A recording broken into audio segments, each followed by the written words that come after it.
欢迎来到马来西亚吉隆坡克切拉藏传佛教中心。我们真心期盼这一次的相聚，能够为您开拓脱离苦海、走向极乐世界的一条康庄大道。心灵修行的美好之处，就是在我们生活的每一刻，都能够是慈悲和智慧的显现。So what happens is, in spiritual practice, it has everything to do with everything about you changing.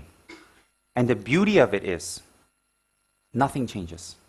Why? In spiritual practice, as you do more and more spiritual practice, real spiritual practice, transformative spiritual practice, you will see your mind become light. You will see your mind become very happy, very bright, and you will see that you accept things. The study of the Dharma is not Dharma. Praying is not Dharma. Altars and making offerings is not Dharma. Hanging around a holy guru is not Dharma. Not hanging around a holy guru is not Dharma. Having a great center is not Dharma. What is Dharma is the complete turnabout of our attitude and the way we see things and the way we perceive. 让我们将学到的佛法知识运用在日常生活中，加以实践，帮助更多需要的人，让佛法和我们融为一体。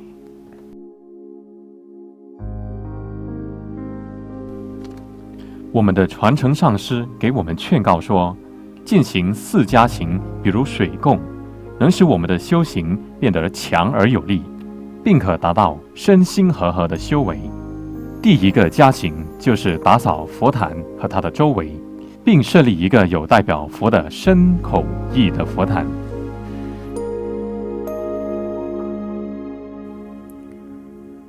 在我们开始之前，让我们来重温占杜古仁波切的教诲。仁波切经常强调动机的重要性。我们修行可能是为了获得世俗的利益，比如财富、感情等等，但是这些快乐都是短暂的，当我们死的时候也带不走。可是如果我们的动机是崇高的，也就是为了解除一切众生的痛苦而寻求正悟，那么那些微小的世俗目标也会随之而来。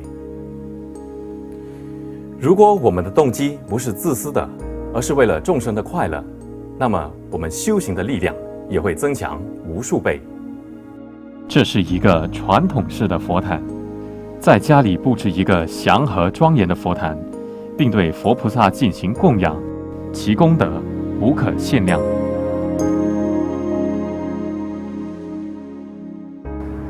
大家好，今天我们将为大家示范如何在家里布置一个属于自己的佛坛。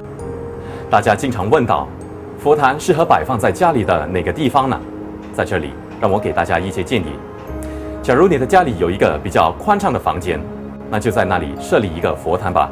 假如你的家里空间不大，那就选择一个比较安静的角落，也是可以的。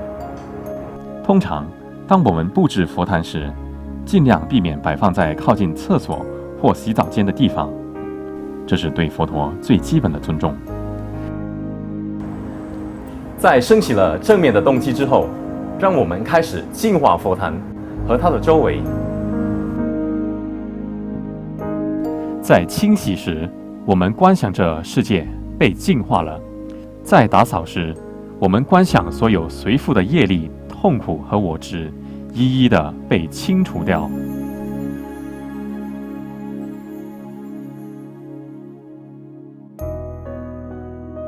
这看似很简单的动作，其实背后有很深的意义，因为它必须配合内在的动机和外在的行动，才能够获得最大的效益。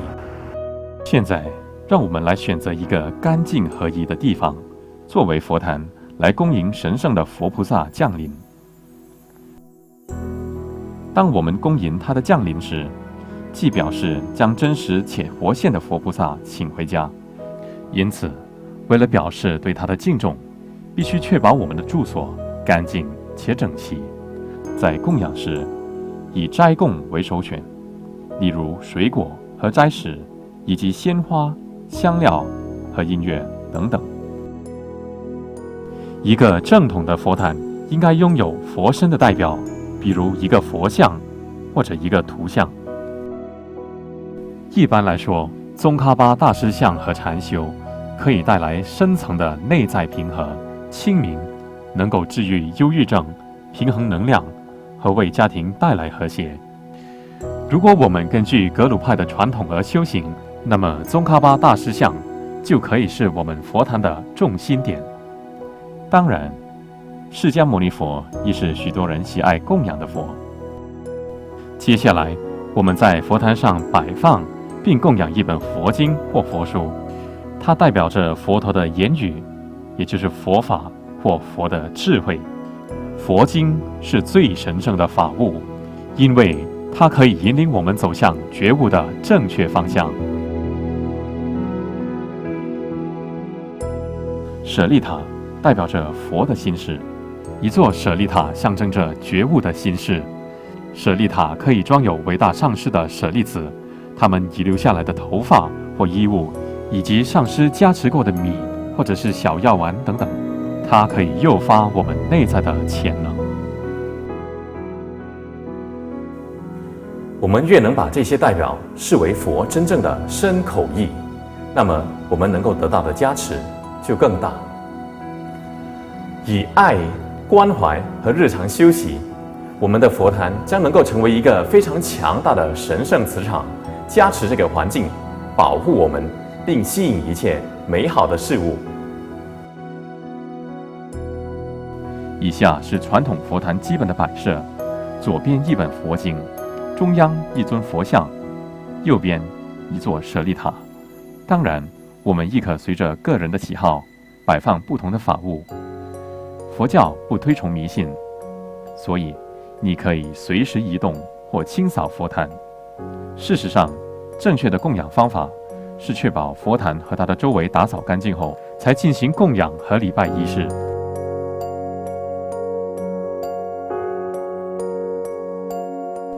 第二个加行就是做纯净的供养。纯净指的是做供养背后的动机，供养的物品，还有在做供养时能够保持正念。释迦牟尼佛说：“当我去世的时候，众生供养我的图像，如供养我本尊般，其力量是一样的。”我们做供养的目的是为了增长智慧和慈悲心，并不是只为了供养一尊佛像而已，因为两者皆是我们的本性和潜能。所以修行可以从膜拜一尊佛像外在的观相，找到内在的佛性。所谓外在法引领内在法，我们并非供养一尊佛像，而是它所象征的智慧和慈悲，亦是众生觉悟的基本修习。为上师做供养是最崇高的供养，因为上师在我们修行的道路上扮演着最关键的角色。我们的供养并不是为了让上师更加富有，而是为了让上师的教诲和加持能够在我们的心中扎根成长。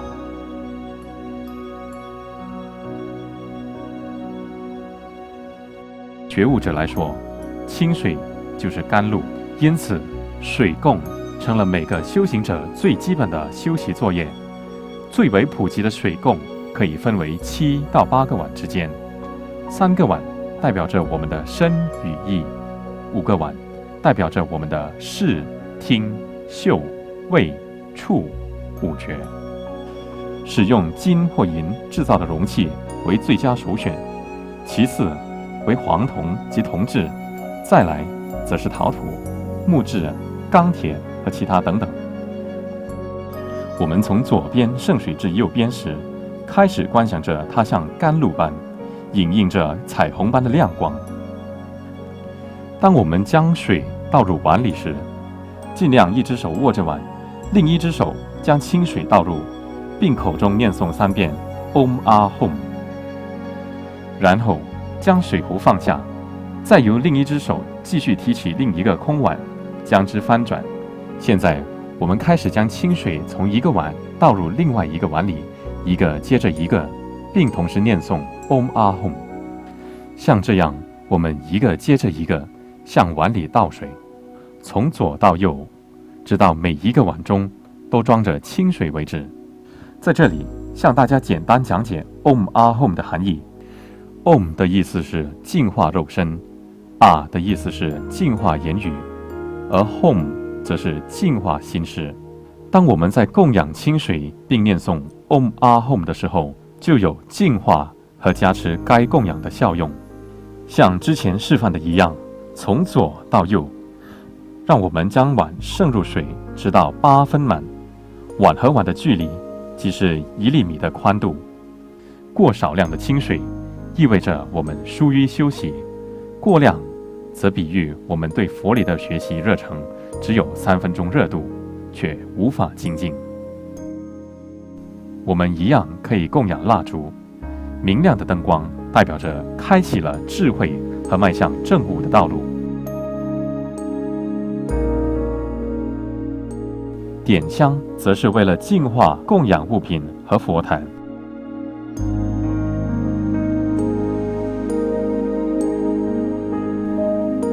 此外，我们还要将佛坛上盛满水的碗从右到左倒进抹干，并将它们倒过来放。请不要将空碗留在佛菩萨面前，这表示我们供养空的东西给佛菩萨，这是不吉祥的。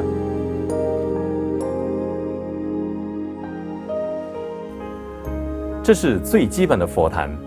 根据藏传佛教的传统，我们也可以有额外的供养，也就是感官供养。在这里，我们真正供养的是对感官享受的执着。当我们放下了这些执着，也就是走向了觉悟的道路。感官供养的7个器皿，代表着饮料、用来清洗的水、鲜花、香、香水、烛灯、食物和音乐等的供养。它与印度的传统习俗十分相似。一般上，凡是我们觉得美好的事物都能够拿来做供养，比如鲜花、水果、糖果、好吃的食物等等。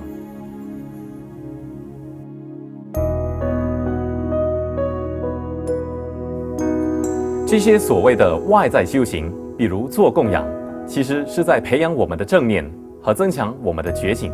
这些呢，都是我们心灵修行的关键。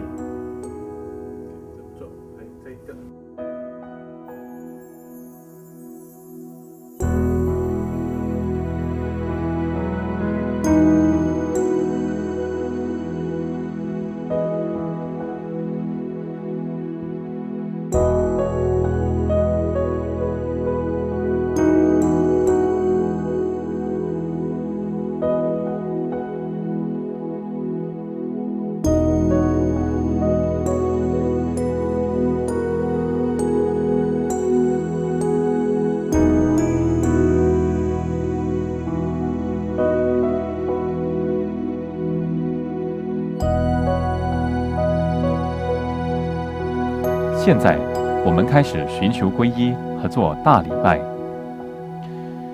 对个人和我们所爱的人现在与未来的受苦而感到恐惧，还有对佛法的坚定信念，唤使我们向佛菩萨寻求皈依。我们皈依佛，皈依法，皈依僧。如果我们有幸拥有上师的话，我们就皈依那位至尊无上的上师，并视他为三宝的化身。当我们受皈依时，观想上师为释迦牟尼佛，他离我们大约有一个大礼拜的距离，并坐在法座、莲花和月轮上。他的身体由千百万尊小佛像的智慧和神圣的能量之光组成。这个光可以净化、加持和治疗我们和所有众生。大礼拜意味着对觉悟者的敬仰和谦恭的表现，它可以净化肉身的恶业。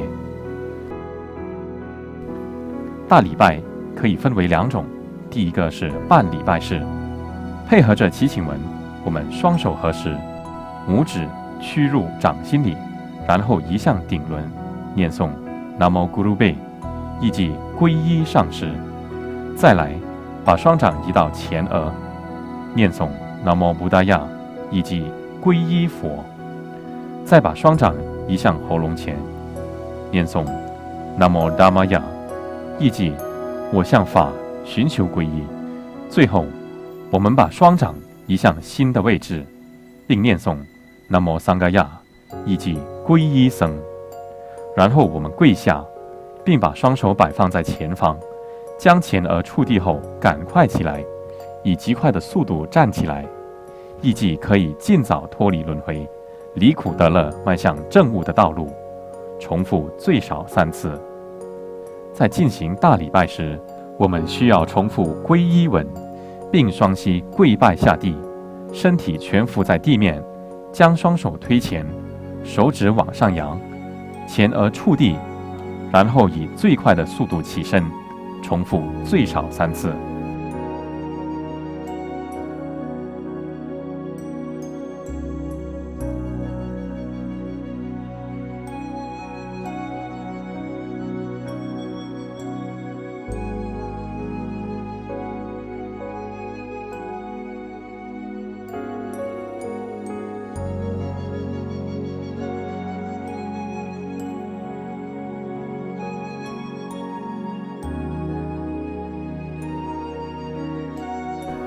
完成了大礼拜和祈祷之后，我们可以开始禅修和修习仪轨。莲花坐姿将能够协调我们身体细微的能量。当然，若以半莲花坐姿或坐在椅子上都不成问题，依你个人的舒适而定。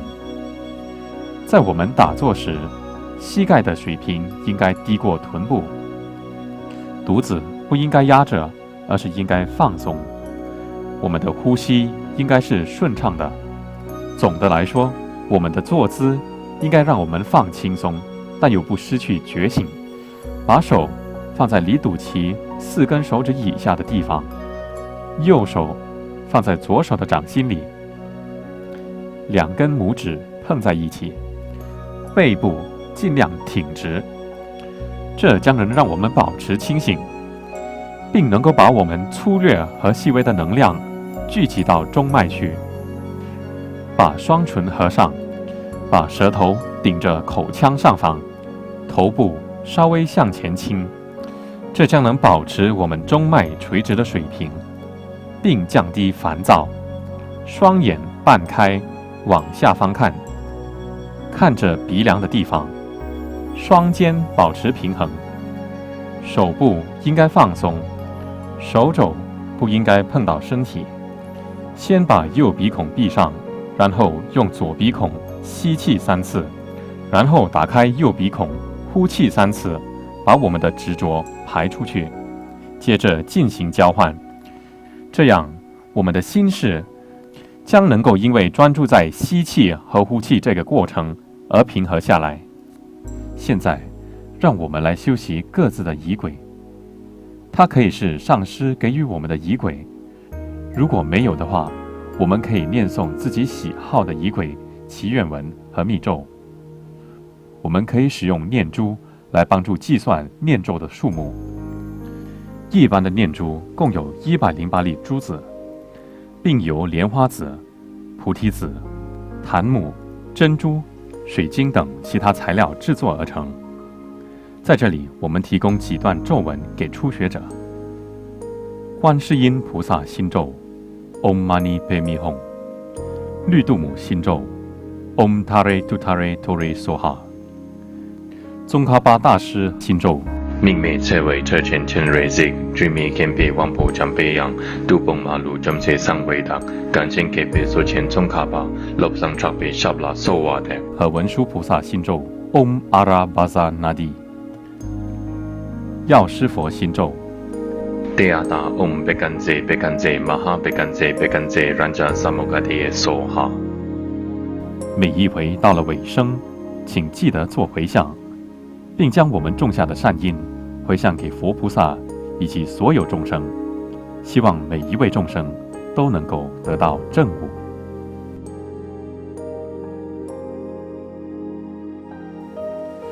这是我们介绍设立佛坛、做供养、做礼拜和祈愿的节目尾声。如果你想要和佛菩萨结缘的话，那就可以从做水供、做礼拜和祈愿开始，而且也不要忘了在结束的时候做回向。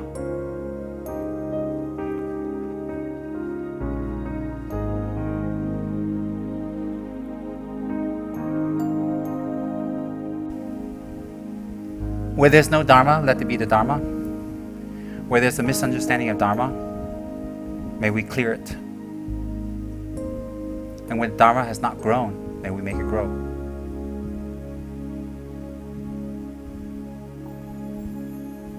May we take on personal responsibility to burden and to shoulder the difficulties that our body and our speech and our mind has to endure for the sake of bringing happiness to others.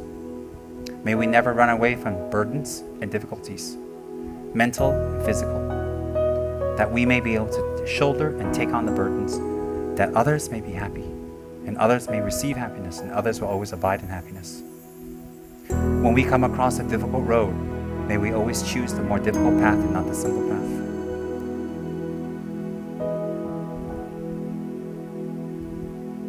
In this life and all future lives, may we never be separated from a perfect Buddha, a perfect master, a perfect lineage,